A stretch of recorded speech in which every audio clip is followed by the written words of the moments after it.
Sustentabilidade, uma palavra muito dita nos últimos tempos, mas nem sempre praticada. Muitas vezes, essa parece uma realidade até distante das nossas obrigações, como se aquela sacolinha do supermercado fosse o menor dos problemas nesse ciclo de danos ambientais. Mas o que a gente precisa compreender é que são essas pequenas ações cotidianas que ajudam a amenizar os impactos sociais, ambientais e climáticos desencadeados pelo excesso de lixo e plástico que nós mesmos geramos.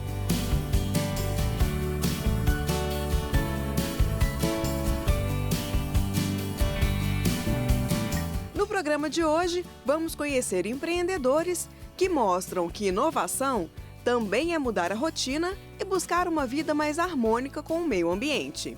Eu sou formada em arquitetura e urbanismo e direcionei muito tempo minha carreira para a área de meio ambiente. Inclusive, logo que eu formei, eu já estava dentro dessa área. E tenho 10 anos de formação, atuando no mercado, e sempre quis direcionar essa minha atuação para a sustentabilidade. E nesse meio do caminho, eu vi realmente uma dificuldade do mercado absorver de forma orgânica, natural, a sustentabilidade nas práticas construtivas e arquitetônicas. Então, foi nesse momento que eu identifiquei uma potencial atuação minha, profissional, então criando a startup da Casa Zero, que funciona como um hub de criação compartilhada para disseminar as estratégias mais sustentáveis de forma mais simples e acessível para as pessoas e para os negócios. A Zero Carbon surge em 2018, é a nossa quarta ou quinta ou 10ª empresa. A gente teve várias startups, uma de mais sucesso, que é a Enacom, que é na parte de inteligência computacional, e outras que a gente não conseguiu ir tão longe. E ao longo dos anos, eu e meus sócios, Milton e Gustavo, sempre ficamos muito incomodados com qual impacto a gente estava deixando no mundo. E a gente queria não só chegar e doar dinheiro para ações, e sim fazer negócios que impactassem de longo prazo, que fossem autossustentáveis, que ao longo do tempo ele mesmo pagaria as próprias contas e pudesse crescer e aumentar o impacto causado. E um belo dia eu fui pensar quanto que eu poluo, e entrei nesses sites que tem na internet, que tem calculadoras de poluição, e calculei meu impacto ambiental, viagens, e deu um absurdo. Dão muitas toneladas, cada pessoa polui aí umas 10 toneladas por ano de carbono, é muita coisa. Eu resolvi comprar crédito de carbono para poder compensar. Eu conheço o mecanismo, quem não conhece o mecanismo de crédito de carbono, é o mecanismo da ONU, que você compra de quem despoluiu para compensar o que você está poluindo. E resolvi fazer isso, e quando eu fui fazer, eu gastei mais de R$1.000 comprando esses créditos. Eu fiquei feliz por ter zerado o meu impacto, mas fiquei triste, porque foram R$1.000, foi muito caro. E começamos a pensar, como que a gente pode fazer isso ficar mais barato para as pessoas? E aí veio a ideia da Zero Carbon, e a Zero Carbon faz isso de graça. Como é que a Zero Carbon faz de graça? Você vai comprar algum item na internet, nas lojas afiliadas que a gente tem, e hoje são quase 200 lojas, e quando você entra no site da Zero Carbon e vai para o site da loja, a loja sabe que você quer zerar seu impacto ambiental. Então ela comissiona a gente, e com essa comissão a gente pode apoiar ações sustentáveis. Então a gente apoiou energia renovável, transformar lixão em aterro, várias coisas, plantação de árvores, doação de mudas. Então a gente usa esse dinheiro para poder fazer ações sustentáveis. Um tempo atrás eu estava escovando dente e aí eu olhava para aquele plástico da escova de dente, pensava, ele dura no máximo um mês. E aí eu falei, bom, eu acho que é a hora de mudar. E comecei a procurar escova de dente de bambu para comprar pela internet e achei um processo hoje, na época, muito difícil. E aí eu resolvi desenvolver uma plataforma que pudesse levar esses produtos de empresas conscientes diretamente para a casa do cliente, de forma mais fácil. Lógico que não foi um caminho fácil, né? Foi um caminho longo. Hoje a plataforma é bem completa. Então isso me gerou uma dificuldade grande em vários aspectos que eu tive que ir superando usando a resiliência mesmo, né? Ser empreendedor foi um choque na minha vida, sabe? Eu sou acadêmico, então eu até 2007, 2008, meu sonho era ser professor. Eu fazia meu pós-doutorado no Imperial College, na Inglaterra, em Londres, e no final de 2007, 2008, 2007, meus pais tiveram um acidente. Eu voltei para o Brasil, meio no susto, aí cancelei meu contrato lá, não queria ficar e fiquei desempregado por vários meses, com doutorado, pós-doutorado na Inglaterra, e eu pensei que eu posso fazer. E os ingleses me deixaram uma lição muito grande, faça, você mesmo. Eu vim com essa missão na minha cabeça, pô, se eles conseguem, faça você mesmo. E eu estando lá, eu conseguia fazer, será que eu não conseguia fazer aqui? Então eu saio de um acadêmico que queria ser professor e para virar um empreendedor, meio pela necessidade, muito, talvez o que me motivou durante muitos anos foi eu queria gerar o emprego que eu não tive. Então hoje você vai chegar aqui, você vai ter quase 50 pessoas com mestrado, com doutorado, que podem ficar no Brasil, podem ficar em Belo Horizonte, eles têm um emprego que eu não tive. Quando eu acabei meu doutorado, não tinha emprego. Ou você esperava um concurso, que eventualmente podia acontecer ou não, e agora possivelmente não vão acontecer, ou você não usava seu doutorado para nada. Né? Esse foi um motivo que me levou a empreender, uma certa frustração de não conseguir usar o conhecimento que eu tinha acumulado em quase uma década de estudos. Eu comecei na arquitetura, né? E acho que eu gosto de explicar a arquitetura como o arquiteto ele é um solucionador de problemas. Então, a gente aprende a encaixar as coisas certas nos lugares certos, se organizar melhor. Isso é, para mim, foi um grande aprendizado que eu tive na época da arquitetura. E eu trabalhei em grandes processos dentro da arquitetura, eu comecei muito cedo na arquitetura, então grandes estatais, obras grandes na região de Belo Horizonte e Grande BH, eu consegui gerir. E isso me trouxe uma experiência muito grande de público mesmo, né? De contato com o ser humano em si. Logo depois disso,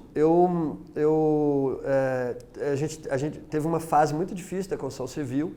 Eu vi um nicho de mercado, foi até engraçado, porque eu fui estudar o que estava em alta e aí tinha assim, vestuário feminino. Mas eu não entendia nada de vestuário feminino. Em segundo lugar, tinha o turismo. E aí, nesse momento, eu abri minha primeira empresa, voltada a turismo. Foi um processo de muito aprendizado mesmo. A gente atingiu aí, ganhou três prêmios muito grandes no turismo e um retorno muito bom durante 9 anos, né? Então isso foi bem prazeroso.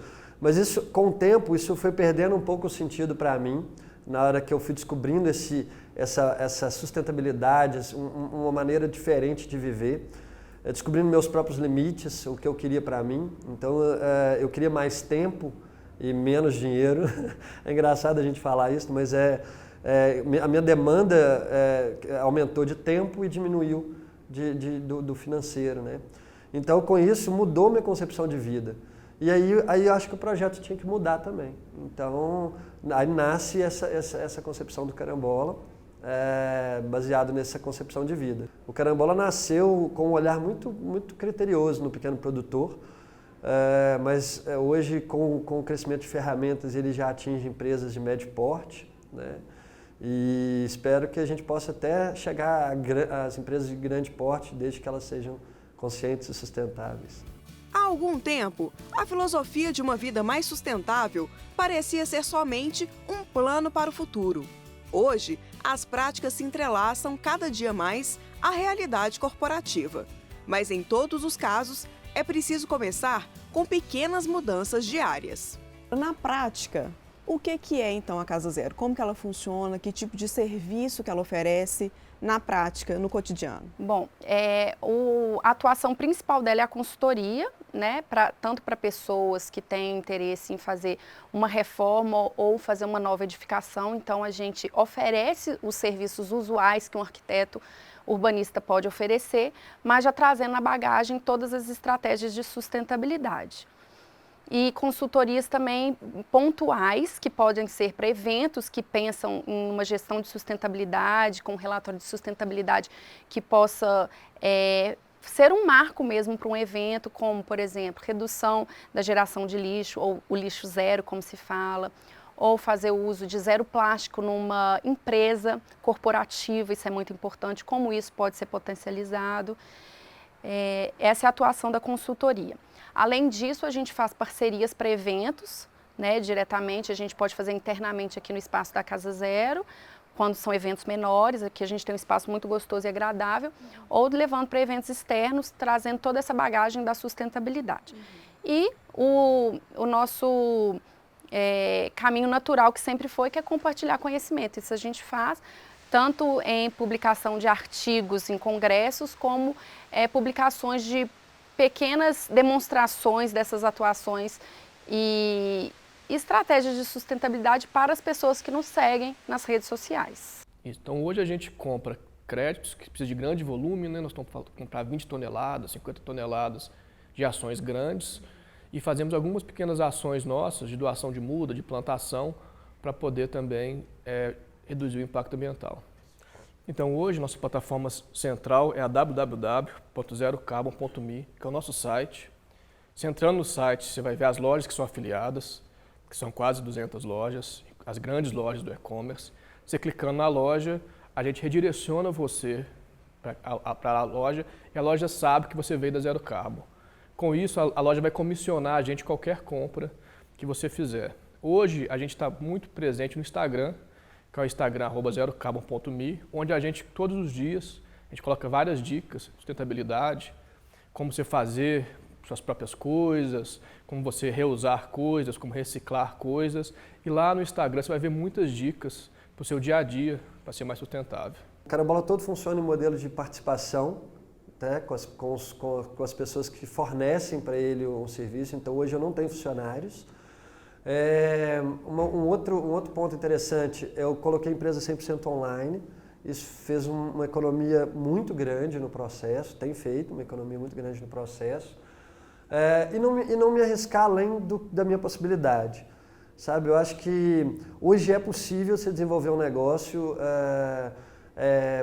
sem a necessidade de um investimento muito grande. Então, assim, é um passo de cada vez. A assinatura da Casa Zero é por uma cultura sustentável. Então, a gente identificou que falar sobre uma arquitetura sustentável, uma construção sustentável, a gente precisa entender quem são essas pessoas que vão usufruir esse espaço, quais são as dores ou quais são os hábitos que elas têm, que elas podem transformar para elas entenderem que algo pode ser mais ampliado. Então, por exemplo, aquela pessoa que começa a incorporar no dia a dia dela, num hábito singelo pessoal, de agradecer o uso de um copo descartável de plástico por um reutilizável que ela tenha na bolsa, ou fazer a solicitação de um copo de vidro, isso é um gesto sutil de sustentabilidade que a gente gradativamente vai transformando no hábito dessa pessoa. E ela pode potencializar isso quando ela for fazer a escolha de um material de acabamento, de revestimento para a casa dela, por exemplo. Porque ela vai entender que tudo aquilo que ela está fazendo não é só pensando no meio ambiente, e sim na qualidade do ambiente interno dela. A gente chega e fala, um tênis polui 50 quilos. Para todo mundo é muito assustador, um tênis que pesa menos de 50 quilos, polui 50 quilos de carbono. E as pessoas vão no Instagram, mandam direct, querem saber mais, querem mais informação, querem saber o que elas podem fazer. Então as pessoas de fato estão ávidas pela informação, mas é difícil você encontrar informação estruturada. Então a gente pôs como nossa missão ser uma rede informativa, que vai ajudar as pessoas a serem mais sustentáveis. E de fato, as pessoas não querem sofrer, não querem fazer uma vida ruim para ser sustentável. Elas querem essas fórmulas que a vida continua boa, até melhor, e ela ainda é sustentável. Agora, as pessoas já entendem a necessidade disso como um serviço? Bom, num primeiro momento, né, desde a fundação da Casa Zero, os gestos sutis de sustentabilidade, que foi a campanha para disseminar essas ações de forma horizontal, as pessoas ficam curiosas e impressionadas com as possibilidades, né, de aplicar esses gestos sutis de forma simples, sem gastar, pelo contrário, trazendo inclusive economias. Então, as pessoas elas ficam, a princípio, muito curiosas e depois eu acho que vai despertando realmente um interesse mais amplo, maior nas pessoas para, inclusive, trazendo novidades. Aí elas mesmas começam a compartilhar com a Casa Zero ações que sejam até assim inesperadas por elas nos hábitos do dia a dia. E eu acho que é muito legal falar sobre as pessoas e a sustentabilidade, é muito interessante como é visto isso. Ou a sustentabilidade é vista como algo inalcançável, que é aquela história, não, só quem tem dinheiro para investir, que consegue colocar uma placa de energia fotovoltaica para gerar energia, ou são aquelas pessoas que julgam e acham que a sustentabilidade é só da pessoa simples, que vai viver no meio do mato, que não vai estar em uma comunidade urbana, industrializada. E não é isso. O que a Casa Zero quer mostrar para as pessoas é que existe um equilíbrio entre esses dois caminhos e que a gente não precisa fazer nem tudo, nem nada. A gente pode começar gradativamente com os gestos sutis de sustentabilidade, inspirando, trazendo economias. Então, a princípio, você faz um sistema de aquecimento de água, você vai economizar com o chuveiro elétrico, você vai ter um retorno disso. Depois você pode pensar no sistema de captação de água da chuva, depois você pensa no sistema de energia fotovoltaica que vai gerar energia e daqui 4, 5 anos você vai ter retorno desse dinheiro. Então isso eu já estou falando num lado amplo da arquitetura e da construção. E nos gestos sutis são a mesma coisa, você consegue economizar no dia a dia de você, num consumo, reduzindo a compra de sacolas, e aí você vai levar a sua sacola retornável, você vai agradecendo, inclusive o mercado vai agradecendo com isso, porque o mercado ele passa a não usufruir desses elementos e eles podem potencializar novas possibilidades de ofertas para o seu consumidor, entendeu? Então o que a Casa Zero aposta é nesse meio do caminho.